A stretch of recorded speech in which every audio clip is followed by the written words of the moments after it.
Letitia was over the moon with happiness. She and her husband were moving to one of the most beautiful and prestigious neighborhoods in the city. Magnificent mansions had long been the fruit of her fantasies, but she and her husband weren't wealthy enough to afford such luxuries. But then luck smiled upon them, and her husband's business began to rapidly expand. Over the course of a couple of years, he managed to accumulate a decent capital, and for their upcoming wedding anniversary, Javier decided to delight his beloved wife by purchasing a 2-story mansion with a small garden, where fruit trees grew and luxurious flowers blossomed in the flower beds. The house amazed Letitia with its stunning interiors. Enchanted, she wandered through the rooms, running her hand over the patterns of the wallpaper, examining antique figurines and picturesque paintings.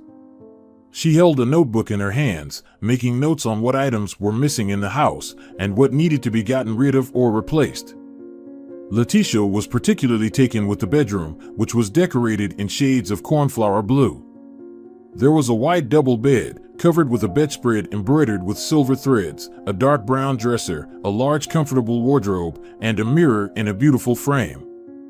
Heavy curtains allowed the bedroom to be comfortably dimmed, and Letitia imagined how wonderful it would be to relax and sleep there. In contrast, the living room was decorated in all shades of yellow, making it cheerful and very welcoming. However, as she surveyed the room, Letitia couldn't help but frown. Something was clearly missing here. The walls are too bare, she decided, and made a note in her notebook. I need to find some suitable paintings to complement the interior. After finishing inspecting the house, satisfied with herself, Letitia got into the car and headed home to prepare dinner for her husband. Javier returned late, as usual, with a lot of work.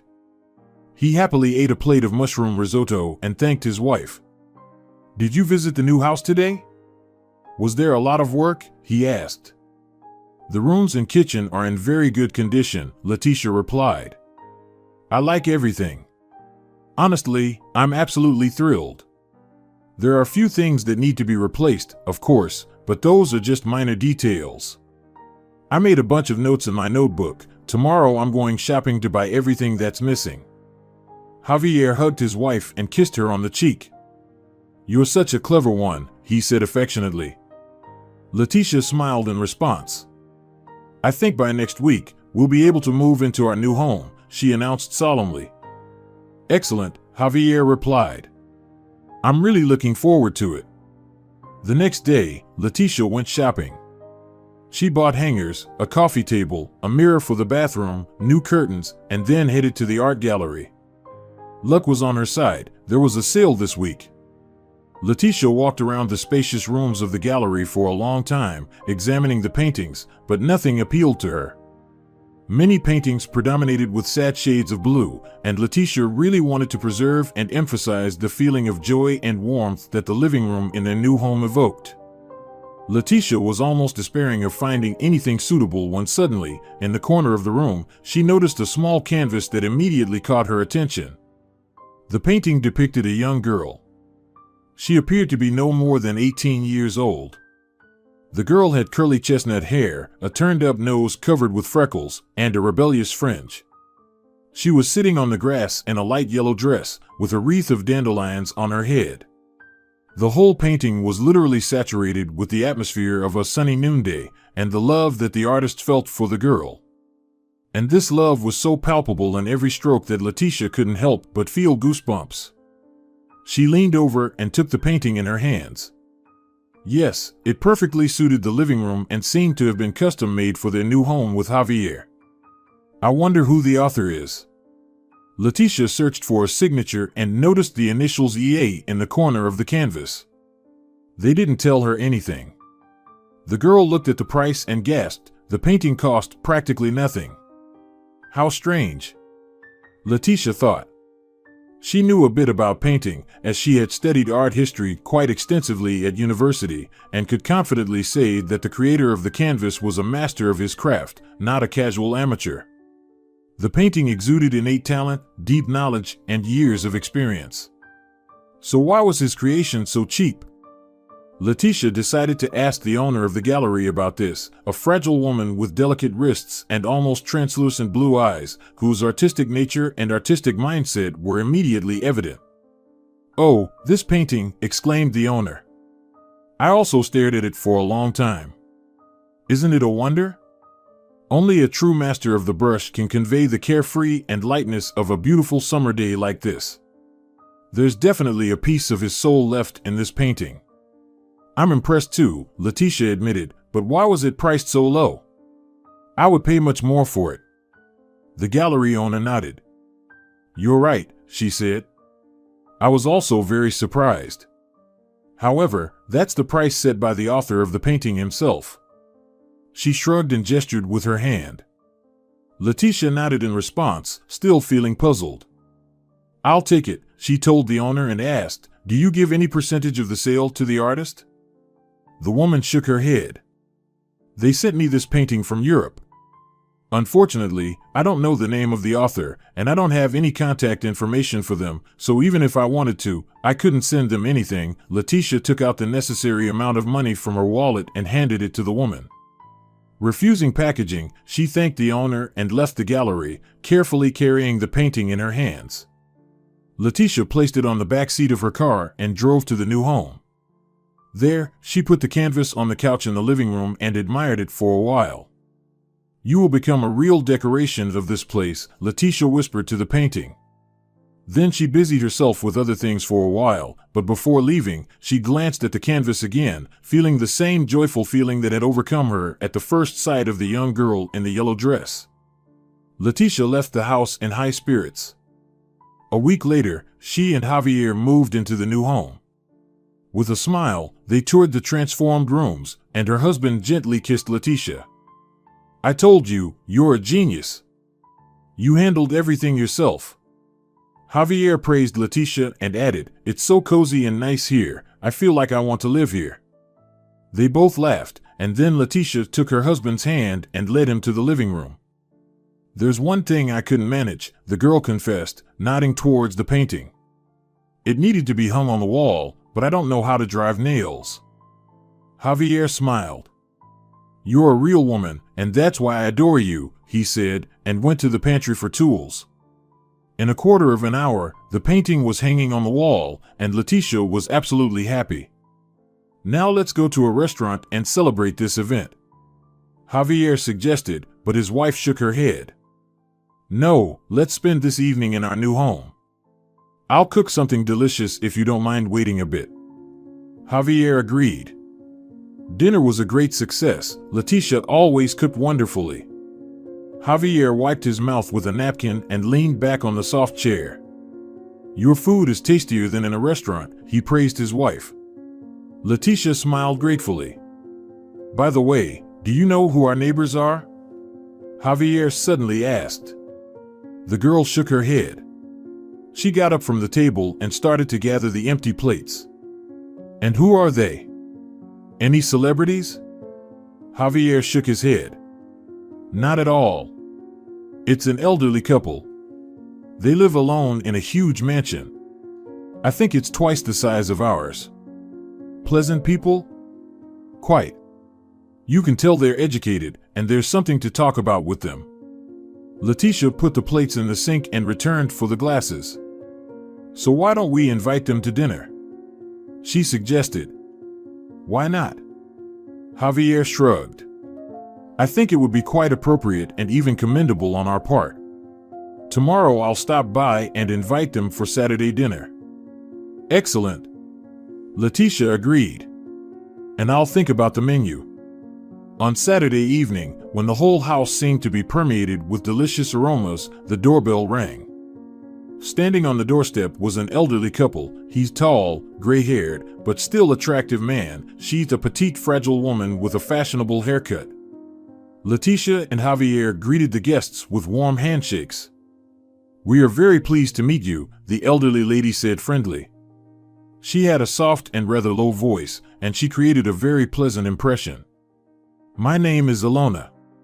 And this is my husband Federico. We are very grateful to you for the invitation." Javier introduced his wife. "Dinner is ready," Letitia replied with a polite smile. "Please, come to the living room." With these words, she headed forward, showing the elderly couple the way. Nodding, Ilona and Federico followed her. Javier brought up the rear. Letitia paused for a moment, pondering where to seat the guests, so she didn't immediately notice what had happened. As soon as the guests crossed the threshold of the yellow room, both spouses froze in place. Ilona gasped in amazement and covered her mouth with her hand. Federico paled. Javier almost bumped into the guests, but stopped just in time, not understanding what had happened. Letitia turned around, about to say something, and then noticed the confusion on the faces of the elderly people. Both of them were staring at something on the wall. Letitia turned her head and saw that they were staring intently at the painting of the girl with a dandelion wreath. "Is something wrong?" Javier clarified. "This painting." Ilona whispered quietly. "And what about it?" Letitia was surprised. Ilona nervously swallowed, not saying a word. "I know this girl," the woman finally spoke. "We both know her," Federico added. The gazes of both spouses clouded over, as if they mentally traveled somewhere very far away. "Edward, are you ready?" Ilona shouted from below. She had already thrown on a thin cardigan over her shoulders and was impatiently tapping her index finger on the railing of the stairs leading to the second floor. There was the room of their only son, Eduardo. "Yes, Mom, coming down," he replied, hurriedly stuffing a stack of notebooks and a pencil case with pencils into his backpack. "Just a minute." "Hurry up, there's only half an hour left before school, and there will probably be traffic on the road," Ilona reminded.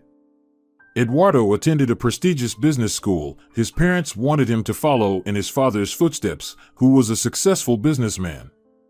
Eduardo himself, to be honest, didn't think much about the future.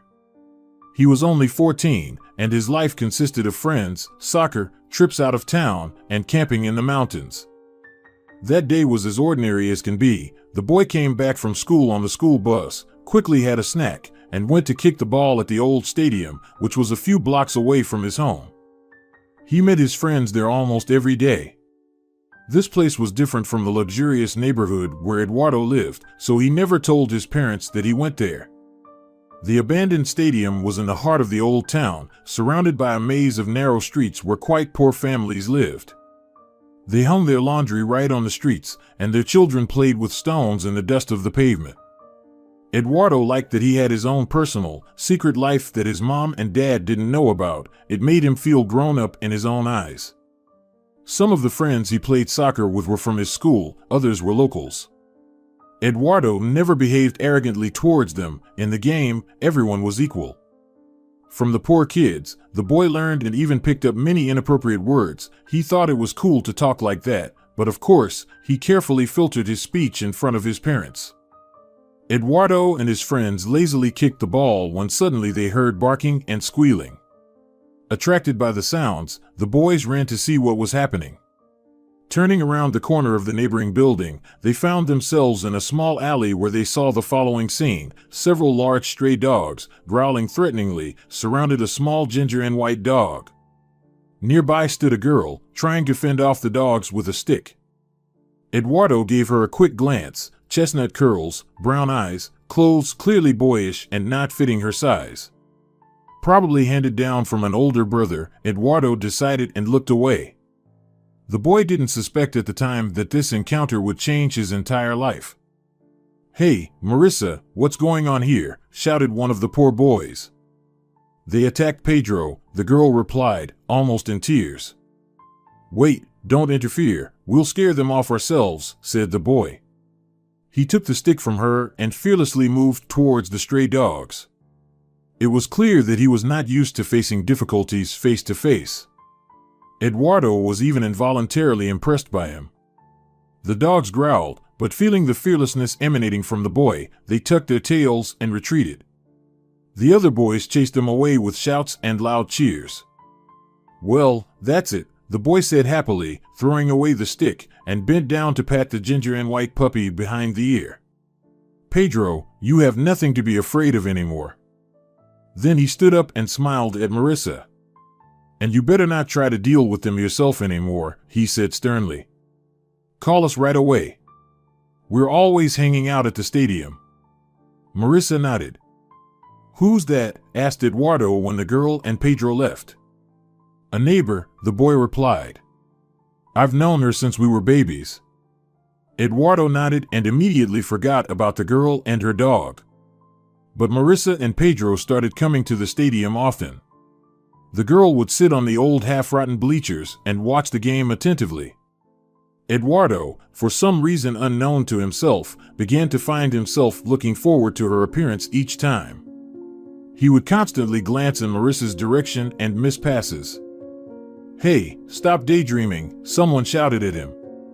Eduardo bit his lip and mentally vowed not to look in the girl's direction anymore. The next day, as if hearing his words, she didn't come. Eduardo felt disappointment and annoyance. When he got home, he sat at his desk and started doodling silly scribbles in his notebook. Then he managed to draw a face with big eyes, and he saw Marissa in it. Eduardo tore the scribbled sheet out of the notebook, ripped it up, and threw himself onto his bed. The next day he was at the stadium again, wondering if Marissa would come. It was overcast that day, clouds hung low over the city, warning that rain could start at any moment. Perhaps that's why the stadium was unusually empty. Eduardo was kicking the old worn-out ball alone, which no one ever took home. Suddenly he heard a dog barking and turned around. And there she came. Eduardo himself didn't understand why his face broke into a silly but happy smile. He quickly put on a serious look and started playing soccer with determination. Marissa sat on the bleachers and didn't take her eyes off him, occasionally glancing at Pedro, who was running around the field like crazy. Finally, Eduardo ran out of energy and approached the bleachers to take a water bottle from his backpack. Involuntarily, he glanced at the girl. Today she was wearing baggy dark blue jeans and a large red and white t-shirt with a bull image on it.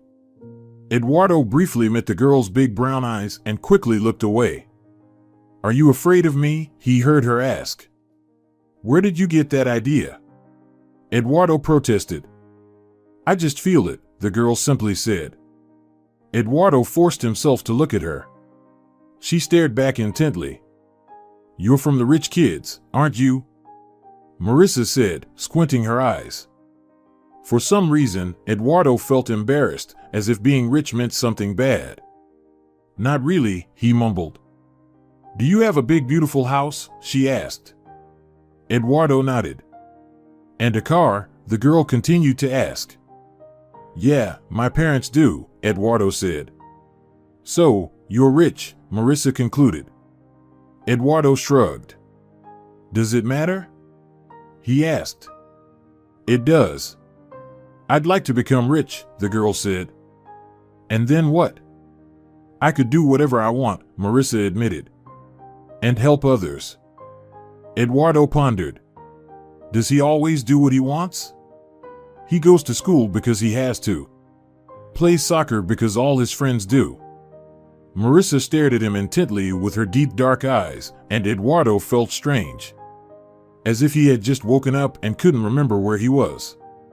What are you thinking about? The girl asked. Eduardo shrugged. He didn't know how to put into words what he was feeling. A raindrop suddenly fell on his forehead. The boy looked up at the sky with concern. It looks like it's going to rain soon. Or maybe even pour, Marissa replied nonchalantly. The second drop hit Eduardo's hand. We need to leave, Eduardo said seriously, pulling his hood over his head. Are you coming? Marissa jumped off the bleachers and called Pedro. The rain intensified with each passing moment. By the time they reached the stadium exit, it had turned into a downpour. Eduardo looked around for shelter when he felt Marissa grab his hand. This way, she shouted abruptly. Let's run. And Eduardo followed the girl. She confidently led him along the winding alley. They ducked under the arch of one of the old buildings and caught their breath. The downpour formed a wall separating them from the rest of the world. Not a bad spot, Eduardo remarked. The main thing is, it's dry, Marissa added, and they both laughed. The girl stood very close, and Eduardo felt her breath on his cheek. He wanted to move away, afraid that Marissa would hear how loudly his heart was pounding, but there was no room. He took a deep breath and smelled her hair, which had something of the forest and wild grass, as well as the scent of mint and blooming cherry blossoms. Eduardo closed his eyes for a moment, and imagination carried him far away. An old poor artist lives here, he heard Marissa's voice and opened his eyes. Right in this house. In the basement. Really? Eduardo was surprised. He thought artists always lived in large bright studios, where there was plenty of light and space, and where all the walls were adorned with picturesque canvases. Marissa nodded. Do you want to visit him? I've known him for ages. Sometimes he treats me and other kids to candies. But he's usually very busy, he paints all day long. Wow, was all Eduardo could say. Truth be told, hardly anyone buys them, Marissa added with sadness in her voice. The rain subsided slightly, drumming lightly on the puddles that now adorned the battered pavement. Let's go, said Marissa, taking Eduardo's hand again. She led him along the building to a tiny entrance. After climbing a few high steps, the kids descended into the basement and found themselves at a door painted dark green. Marissa grabbed the handle and pulled the door towards her. It turned out to be unlocked. It never locks, Marissa explained as she entered first. Eduardo followed her inside. Instantly, sharp smells of oil paints and solvents assaulted his nose. Closing his eyes, the boy coughed. He wanted to get back outside as soon as possible, to breathe in the fresh air after the rain, but when he opened his eyes, he beheld an entire magical world. The spacious room was packed with canvases and huge paintings depicting fairy tales. Fairies and elves, dwarfs and dragons, princesses and mermaids, monsters and giants lived on the canvases. The impression from the paintings intensified thanks to the fact that the basement room was illuminated by the only source of light, a solitary bulb in an unshaded floor lamp. In the dimness of the room, everything seemed fantastical, as if Marissa had led Eduardo through some invisible portal to a parallel universe. The boy had never felt anything like it before. In the center of the room stood an easel, behind which sat an old, hunched-over man. He didn't turn around at the kid's footsteps. Apparently, the artist was hard of hearing or deeply immersed in his creative process. Signor Emiliano. Marissa called out and, approaching closer, gently touched his shoulder. The artist startled and finally turned around. Ah, Señorita Marissa, he replied grandly. I am pleased to welcome you to my humble abode. And is this your young friend? Yes, the girl nodded. His name is Eduardo. The old man stood up and extended a dry, wrinkled hand, stained with paint. The artist's shirt and pants were also covered in colorful stains, as if he were some unseen rainbow creature. Don't worry, the paint has already dried, Eduardo winked at the old man, and the boy shook his hand confidently. Signor Emiliano looked at him attentively. So, you also want to become an artist? He suddenly asked. It was so unexpected that the boy was taken aback. No, Marissa answered for Eduardo. He's from a wealthy family. He'll probably be a company director, right? With these words, Marissa glanced slyly at Eduardo. For some reason, he blushed.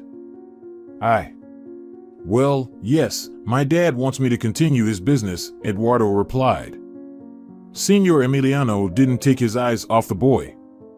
But I immediately sensed the nature of an artist in you, he said thoughtfully, squinting, then turned to Marissa. Look at his long fingers. Marissa grabbed Eduardo's hand. Indeed, Signor Emiliano. They're so long, she nodded and chuckled. And here I thought he only knew how to kick a ball. Eduardo quickly hid his hand in his pocket, but Marissa caught the gesture. Don't worry so much, she reassured the boy. Signor Emiliano is just joking. He sees art everywhere. Eduardo nodded. Your paintings are beautiful, he said. They spent a little more time with the artist before heading home. Marissa had to prepare dinner for the whole family. Her mom had recently given birth to a baby. As Eduardo walked home through the winding streets, the dimly lit room and the magical paintings of the old artist stayed in his mind. The boy was impressed. When he arrived home, his parents were not there. Eduardo found a note on the fridge. "I'm visiting a friend, Dad is working, it will be late. Dinner is in the fridge. Kisses," the neat lines written by his mom's hand read. Eduardo didn't bother reheating dinner. Taking some cookies from the basket on the table, he went upstairs. In his room, he lay on the bed and pondered. Could the old artist have been telling the truth? Eduardo suddenly felt a strong desire to pick up a pencil. He got up, sat at the table, and took out a notebook from the drawer. Remembering his silly scribbles, he smiled. He drew a few hesitant lines, then his hand steadied, and after a few minutes, Marissa appeared on the sheet of paper, looking almost alive. Eduardo thought for a moment and drew fairy wings behind her back. "I'll show the drawing to Signor Emiliano tomorrow," Eduardo decided. The next day, instead of going to the football field, the boy went to the artist's workshop. On the way, he felt uncertain. What if his drawing was silly and talentless? But he immediately remembered Signor Emiliano's words, which gave him strength. In the workshop, everything was as it was yesterday, the same magical atmosphere, the same subdued light, and the smell of paint. The old artist was again so engrossed in his work that he didn't hear anything around him. Eduardo approached and touched his shoulder. "Ah, it's you, my boy." "Hello, Signor Emiliano," Eduardo said nervously. "I wanted to show you something." He took out the folded drawing of Marissa from his pocket and handed it to the old man. Signor Emiliano, squinting, carefully examined the lines. His hand, holding the paper, trembled slightly. Eduardo waited patiently, but Signor Emiliano didn't speak for a long time. Just when the boy thought something was wrong with the drawing, the old man spoke up. "Very precise lines. And what resemblance? I recognized little Marissa right away," he said. Eduardo smiled. The praise was gratifying to him. "But that's not the main thing," added the artist. "In your drawing, there's a soul. And flight. And also, love." With these words, the old man tore his gaze away from the drawing and looked into the boy's eyes. Eduardo felt embarrassed. I don't know how it happened." The old man smiled cunningly. "Marvelous," he said. "If you want, stay, draw with me." Eduardo almost jumped in surprise. "Really? Can I?" he clarified. "Why not?" responded old Emiliano. "There are clean canvases, paints, brushes. Take them and draw whatever your soul desires." Eduardo nodded. He didn't know what would come out of it, but he really wanted to try. From that day on, he started coming to Emiliano's workshop almost every day. The boy brought new lamp, canvases, and paints, which he bought with his pocket money because he realized that all this was very expensive and the old man couldn't afford it. Signor Emiliano grew very fond of Eduardo. He enjoyed passing on his knowledge, and besides, the boy was an excellent student. He knew how to listen, and most importantly, he learned very quickly. He has a gift from nature, the old man thought to himself. You can't just bury him in the ground and forget about him. This talent is meant to bring benefit and joy to people. Marissa also often visited Emiliano's workshop to see how things were progressing. Sometimes she posed for Eduardo. The boy and the girl became friends, but for Eduardo, Marissa was more than just a friend. The boy often walked her home, and this day was no exception. On the way, they chatted about dreams and plans. As they approached Marissa's house, Eduardo felt his heart beating even faster. He realized that this was the moment he had been waiting for. When they stopped in front of her house, Eduardo turned to her, looking straight into her eyes. He saw the sparkle and warmth in them, which melted his fears. "Shall we meet tomorrow?" he asked, feeling his voice tremble with excitement.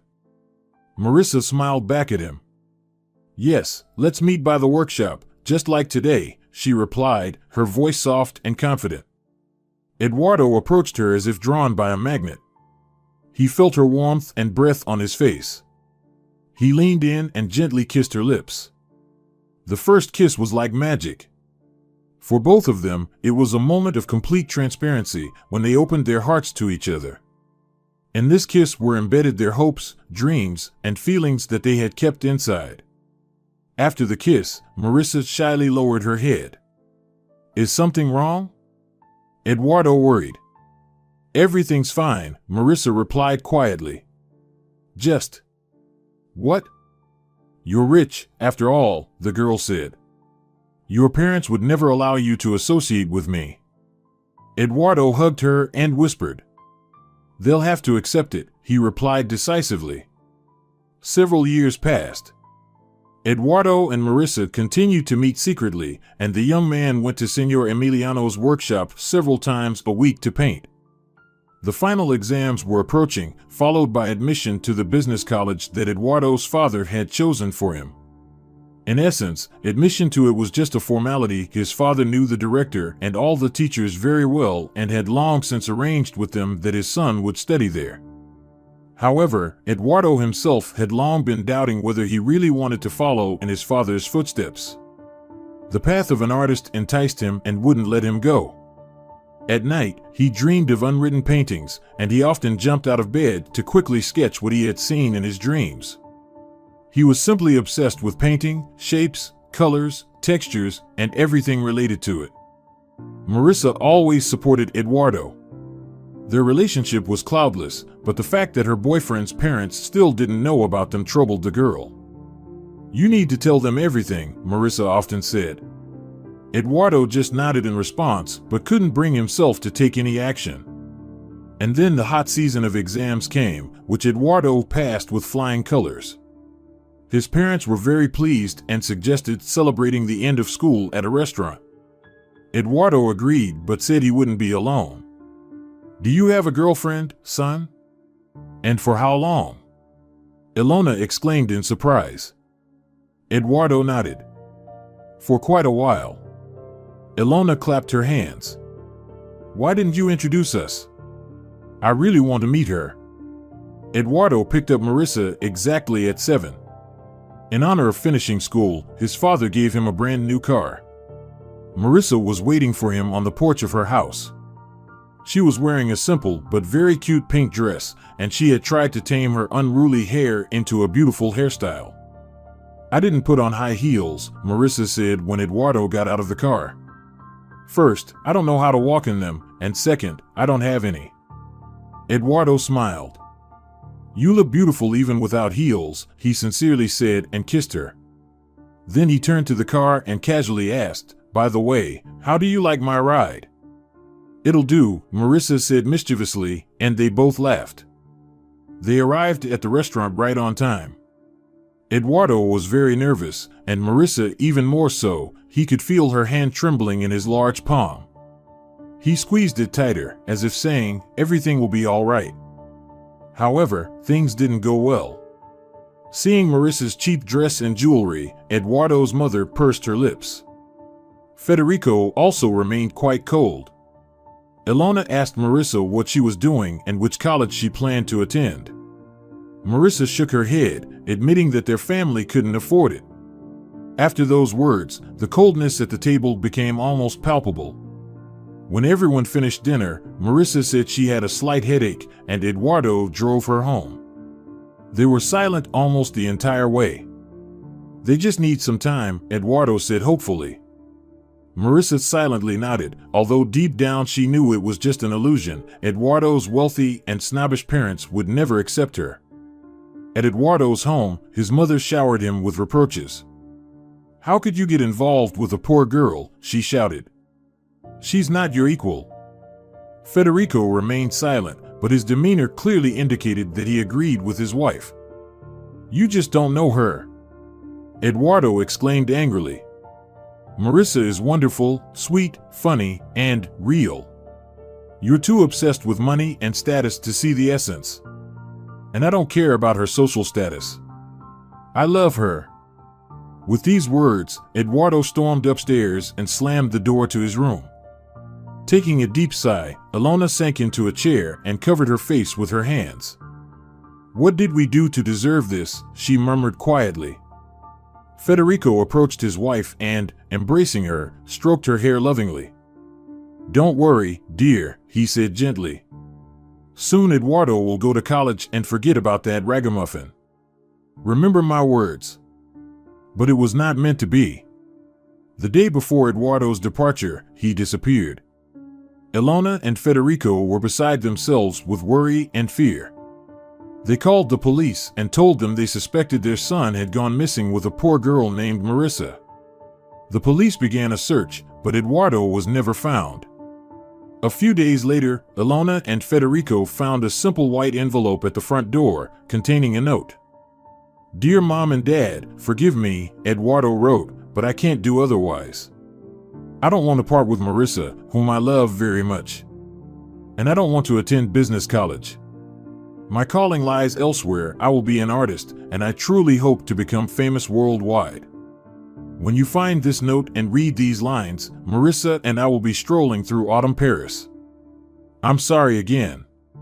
Your son, Eduardo. Ilona dropped the note from her hands and burst into tears. Federico hugged her tightly and didn't let go until his wife calmed down. Since then, they never saw their son again and heard nothing about him. They didn't even know if he was still alive. What a sad story, Letizia said, handing Ilona a tissue. The elderly woman wiped away her tears. Now you understand our state when we saw your painting.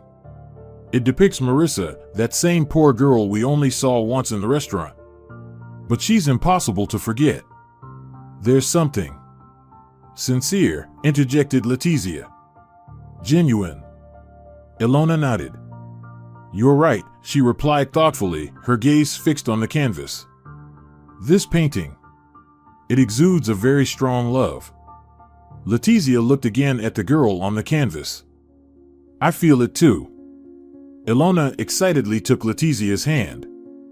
I'm sure the artist of this painting is my son. Letizia remembered the signature left by the artist in the corner of the canvas. EA, are those his initials? Federico, who had been silent until that moment, suddenly leaned forward. Eduardo Allende. Yes, that's him, he exclaimed with burning eyes. Ilona looked imploringly at Letizia. Please, tell us where you bought this painting. Maybe we can trace our boy's whereabouts. At a gallery in the downtown area of the city, Letizia replied. It was very cheap. I wanted to pay a little more for it to thank the artist, but the owner said the painting was sent to her from Europe. Perhaps he's still there. Ilona said, folding her hands in prayer. Federico stood up and paced back and forth excitedly, as if contemplating something. Please, give us the address of this gallery. We'll go there tomorrow and talk to the owner ourselves. Letizia nodded eagerly. Of course, no problem. I hope you managed to find him. Ilona and Federico sat on the plane, which was taking them to the capital of France. In the elderly man's wallet was the address of the Parisian art gallery from which their son's painting had come. We will definitely find him, I promise you, reassured Federico his wife, and she nodded trustingly. Hope now lived in her heart. Paris greeted them with rain. Arriving at the hotel by taxi, Federico and Ilona didn't waste any time and, despite the terrible fatigue after the flight, changed clothes and immediately went to the address written on the piece of paper. The owner of the gallery, a dark-haired middle-aged man with round glasses and a suit, welcomed them warmly.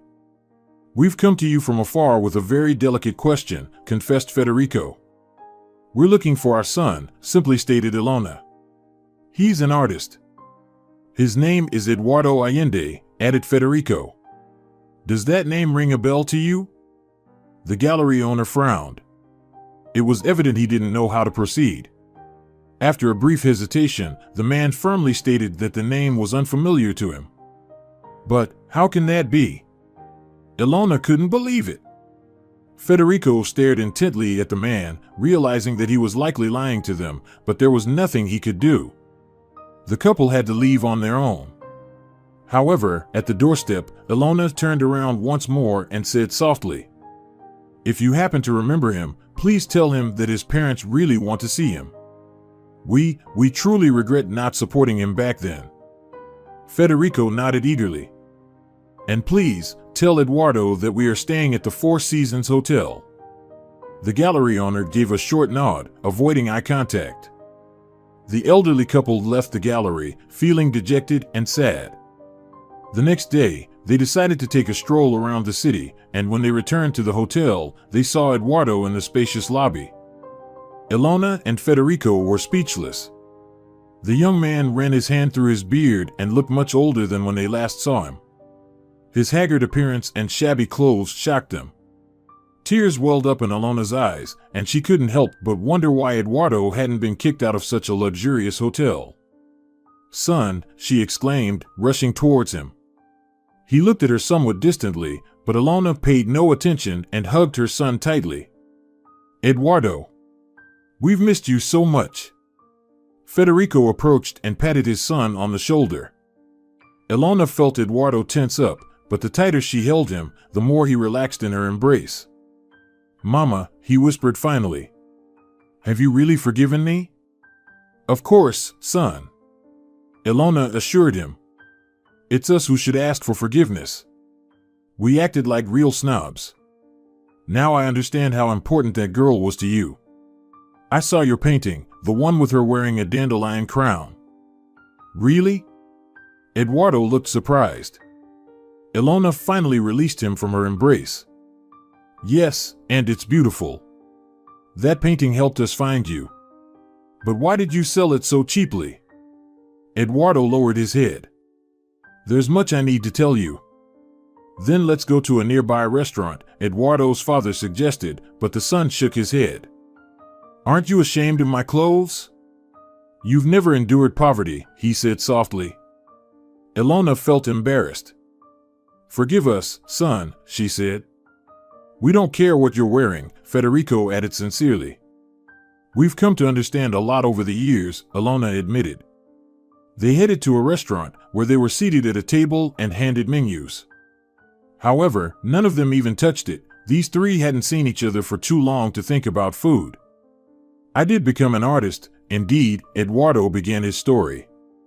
"And quite a good one," Ilona sighed.